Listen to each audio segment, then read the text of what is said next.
Good day, everybody. Welcome to Music for One here on I Testify Online. Ivan Parrish here.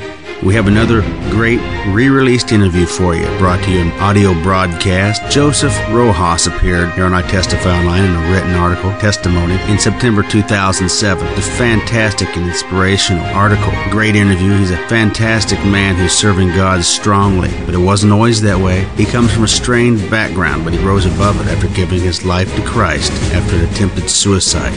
You ever felt like you're too far gone for God to save? Stay with us, because you're going to be inspired and you're going to see that you can and will, with Christ's help, overcome.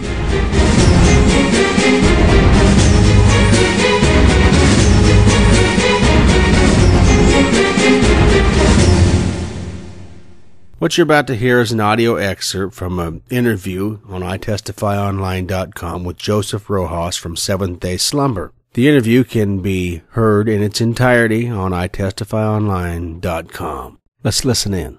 Joseph, up until this point in your life, you'd gotten involved with drugs. You were getting in trouble. I don't know if you had any Christian background at all, but did you even believe in God at all? I was an atheist. I didn't believe in God. I didn't believe in God. But my mom, when I was about 18, she ended up giving her life to Christ. And she went to church, she gave her life to Christ, and she started telling about Jesus. And I listened to her, to her, but I didn't really believe in who she was talking about, who she was praying to. And I got to the point where I got so depressed, I decided to take my life. Amazing. I was 22. The only way I could think to do it is because I sold my pistol in order to get high. So I didn't have a pistol, so I decided to use the cocaine that I had there as a way to get high, and as a way to end it all instead of getting high is what I meant. Right. And so I put a big long line down. I knew that would stop my heart, and I did it. And my mother walked in unexpectedly as my chest was hurting, and I ended up overdosing on cocaine in front of my mother. And what did she do at that moment? She was screaming and crying, and she called 911, and then she was praying to God. She just kept screaming out to God to save my life. And the paramedics came, and they had me hooked up to all these wires, and in the back of an ambulance, I felt the power of God, and I gave my life to Jesus. At that very moment, or later on after you recovered? No, while I was in the back of that ambulance, I couldn't speak because I was coming in and out of consciousness.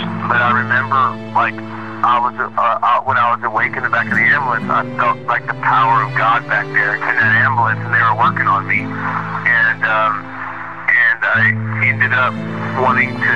I couldn't talk, so I had to speak with my mind and my heart. You know what I mean? And it was like saying, Jesus, I believe, if you'll still have me, I'll give my life to you. If you would still have me after everything I've done, then I'll give you my life. I'll serve you. And then I woke up in the intensive care unit.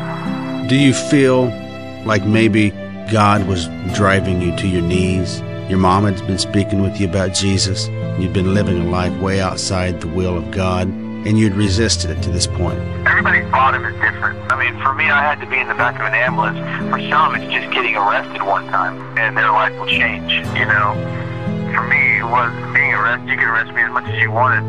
I didn't care. That didn't do anything for me. It wasn't until I was in the back of an ambulance, So you found yourself on the edge, staring into the abyss, and you cried out for Christ. Yeah.